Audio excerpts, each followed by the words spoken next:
Poland made their World Cup debut back in 1938, where a spectacular 6-5 loss against Brazil sent them home.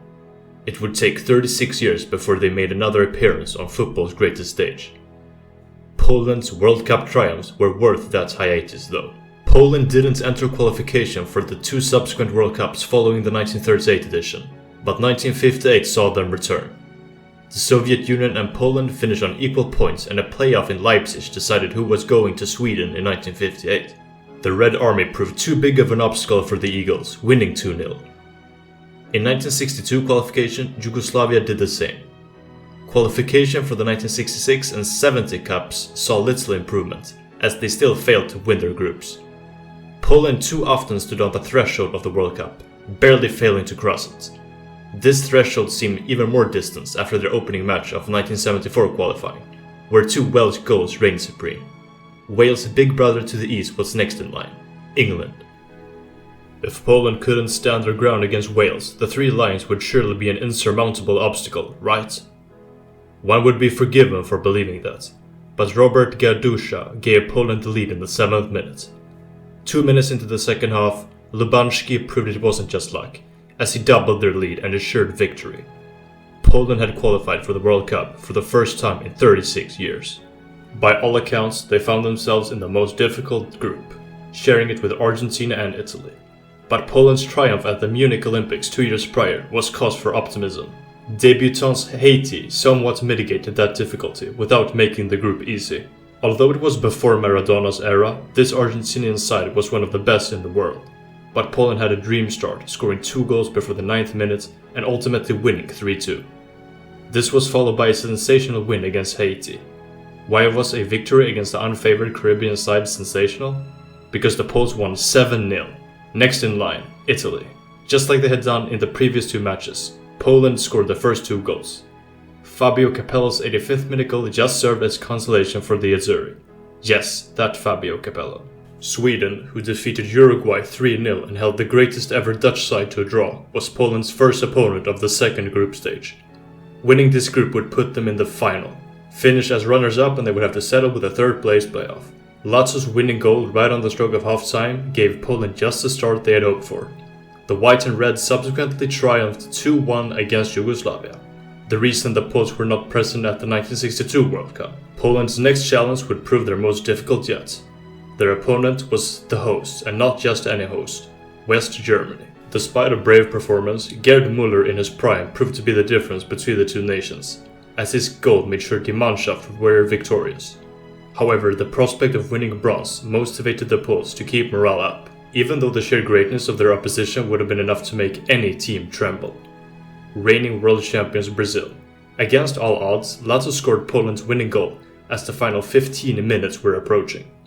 Lazzo's 7th goal of the tournament, which made him the top scorer, but more importantly, it was the goal that won Poland their first ever World Cup medal. Poland came agonizingly close to reaching UEFA Euro 1976, only failing to qualify because of goal difference. This disappointment was short-lived though, because they did qualify for what really mattered, the 1978 World Cup. Their opening match was against West Germany and offered Poland the chance to exercise their World Cup demons by beating the team that sent them home in '74. Poland didn't fully extract revenge against Die Mannschaft, but came one step closer to doing so, holding the world champions to a 0-0 draw. In their match against Tunisia, whom West Germany failed to beat, Lazzo, as he so often did, scored the game's winning goal. The Poles cemented their first place finish with a 3-1 win over Mexico. Just like 4 years prior, they reached the second group stage. Poland's stint in the second group stage must have felt more like the Copa America than the World Cup, because it consisted of Argentina, Peru and Brazil, 2 of which were defeated by Poland in '74.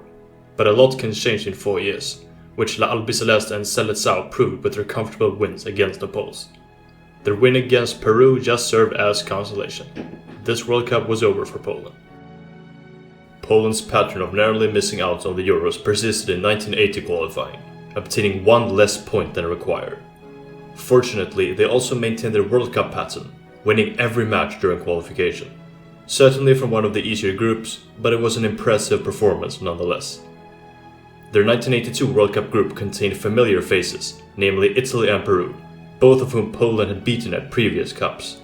Debutants Cameroon rounded off the group. Just like in 1978, Poland started the tournament with a 0-0 deadlock against a world power of football. In 1978 it was West Germany, now it was Italy. This trend persisted in Poland's second match with another goalless draw against Cameroon.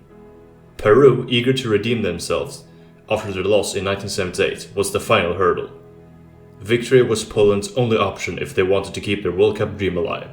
And win they did, scoring 5 goals in 26 minutes to deservedly win the group. For the third time in a row, Poland had advanced to the second round of the World Cup. But could they replicate their 1974 success? Or would this be another fiasco like in 1978? If there were any doubts, Poland eradicated them entirely after demolishing Belgium 3-0.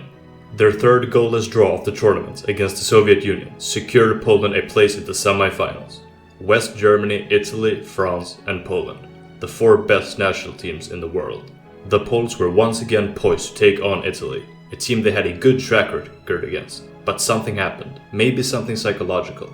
Realizing that you're only 1 match away from a World Cup title can have unpredictable effects on the mind. Or maybe Paolo Rossi would have scored that brace in that match, regardless of the circumstances. Whatever the case may be, Poland's World Cup hopes were deleted. But one final challenge remained, the third place playoff against France. René Girard broke the hearts of millions of Poles as he opened the scoring in the 13th minute. But Poland retaliated dramatically, leading 3-1 right as the second half started. This 2-goal cushion made sure Alain Curios' 22nd minute goal only served as consolation for France. Just like in 1974, Poland won bronze by defeating one of the world's best teams. The Poland of 1986 was quite a different one than that of previous World Cups during their successful era, albeit still a respectable side. Despite scoring just 1 goal in the entire group stage, they still advanced to the round of 16. But once there, Brazil sent them home following a 4-0 demolition. Just like in 1938, Brazil was Poland's Grim Reaper. Poland has never reached the second round of a World Cup since 1986. Only time will tell when this curse will be broken.